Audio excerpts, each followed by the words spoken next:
नमस्कार गाइस। आज इस वीडियो में हम लोग देखने वाले हैं अध्यादेश के बारे में। और अध्यादेश आपको पता है न्यूज़पेपर में ये चर्चा के अंदर है क्योंकि किसानों के लिए अध्यादेश जारी किया गया है। और ये जो अध्यादेश है, इस अध्यादेश का बैकग्राउंड क्या है वो आज हम इस पूरी वीडियो में देखते हैं। ठीक है। सो गाइस, हमारा जो भारत है वो एक फेडरल स्ट्रक्चर पे है, federal structure with a unity formation. अब फेडरल का मतलब क्या है? सेंटर भी है, स्टेट भी है। ठीक है। जब सेंटर भी है, स्टेट भी है, तो सिंपल सी बात है, सेंटर के लिए सेंटर ऑर्डिनेंस और स्टेट के लिए स्टेट ऑर्डिनेंस होगा।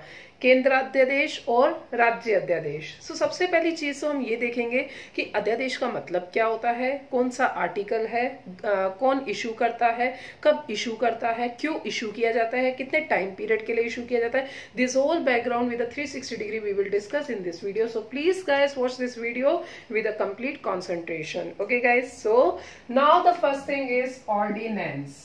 ओके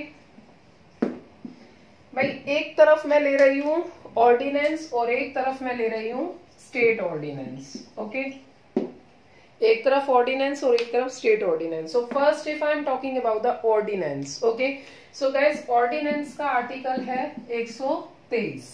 ठीक है। अब आर्टिकल 123 क्या कहता है? सबसे पहले अध्यादेश को राष्ट्रपति जारी कर सकता है। पर आपका क्वेश्चन होगा कि मैडम आखिर ये अध्यादेश है क्या? गाइस एक चीज ध्यान से सुनिएगा कि जो भी लॉ बनाए जाते हैं, हमें कॉन्स्टिट्यूशन में पता है लॉ बनाना जिम्मेदारी है, that is a part of parliament. ठीक है। और इम्प्लीमेंटेशन जिम्मेदारी है एग्जीक्यूटिव पार्ट की, और उसको चेक करना कि भाई रिस्टेन में है कि नहीं है, या कॉन्स्टिट्यूशनलिज्म चेक करना जुडिशरी का काम है। ठीक है। सो now the next thing is, अब इसके अलावा जो अध्यादेश है, पार्लियामेंट का अपना सेशन होता है। पार्लियामेंट का सेशन कब कब होता है? Budget, monsoon, winter session. ठीक है। बजट सेशन कब से कब तक आता है? बजट सेशन होता है फरवरी से मई तक। ठीक है। मानसून सेशन कब से होता है? जुलाई से सितंबर तक। ठीक है। विंटर सेशन कब होता है? नवंबर और दिसंबर।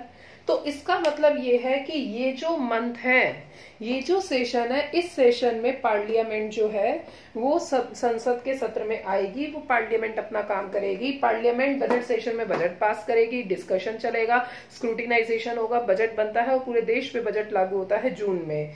मानसून सेशन की बात करें तो बिल पास होते हैं, जो भी अर्जेंट पब्लिक इंपॉर्टेंस की थिंग्स है, या मोशन है, सेंसर मोशन है, प्रिविलेज मोशन है, this all thing has been discussed in the monsoon session.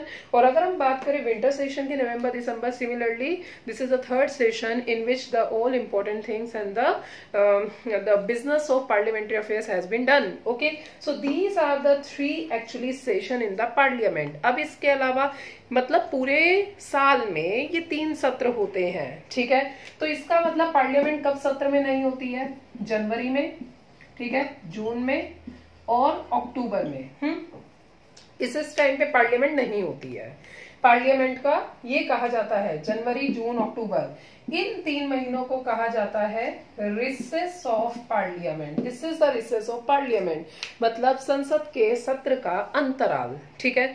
अब जब संसद के सत्र का अंतराल हो, अब मेरे पॉइंट पे आप लोग फोकस करिएगा जो मैं बोलने वाली हूं, कि अगर देश में अर्जेंट पब्लिक इंपॉर्टेंस की बात हो, भाई इस पॉइंट को याद रखिएगा, देश में अगर अर्जेंट पब्लिक इंपॉर्टेंस की बात हो। अब अर्जेंट पब्लिक इंपॉर्टेंस क्या? जैसे उन्नाव केस में देख लो, रेप का केस देख लो, चाइल्ड रेप का देख लो, या सेक्सुअल एक्सप्लॉयटेशन देख लो, या फिर इसके अलावा एनिमी प्रॉपर्टी बिल देख लो, इन सबके लिए ऊपर अध्यादेश आया था। 2019 में भी अध्यादेश आया। और अभी हम 2020 की बात करें तो फार्मर्स के ऊपर जो 2020 का अध्यादेश है, फार्मर्स के लिए निकला है। इसके अंदर फार्मर्स का जितना भी जो बिचौलिया होते हैं उनको कट करने की कोशिश की गई है। और इसी के साथ साथ जो सेंट्रल गवर्नमेंट है, उन्होंने स्टैंडिंग कमेटी ने इसे, हाई पावर्ड स्टैंडिंग कमेटी ने इसे स्क्रूटिनाइज किया है और इसके ऊपर कुछ प्रावधान बनाए गए हैं कि किसानों के लिए जो इंटर स्टेट है वो इंट्रा स्टेट मार्केट है वो ओपन कर दी गई है। और इसी के साथ साथ पूरा जो भी कॉन्ट्रैक्ट फार्मिंग वगैरह की बात की गई है, there are some provision in the ordinance. ठीक है। जो अभी आपने देखा था कितना हल्ला बोल वगैरह हुआ इस फार्मर अध्यादेश के ऊपर, इवन अभी भी हो रहा है। ठीक है। तो ये अध्यादेश जो पेश किया गया, ये अध्यादेश पेश सिंपल सी बात है करने पर। ये जून के समय पे और अक्टूबर, ठीक है। तो अध्यादेश जो किया जाता है वो सिर्फ इन्हीं 3 मंथ में किया जाता है, जनवरी, जून और अक्टूबर में, ठीक है। इन्हीं 3 मंथ में सिर्फ अध्यादेश जारी होता है। और इन 3 मंथ में जब संसद सत्र में नहीं होता है और क्वेश्चन होता है अर्जेंट पब्लिक इंपोर्टेंस का, तो अध्यादेश को जारी करना आर्टिकल 123 के तहत सिर्फ और सिर्फ भारत के राष्ट्रपति की जिम्मेदारी है। और भारत का राष्ट्रपति आर्टिकल 123 के तहत अध्यादेश को जारी करता है, ठीक है। और अध्यादेश को जारी करने के लिए सबसे अहम क्वेश्चन ये है, जो कि आपके सीपीओ वगैरह में पूछ सकता है, कि क्या राष्ट्रपति अपना डिस्क्रिशनरी पावर से अध्यादेश जारी करता है?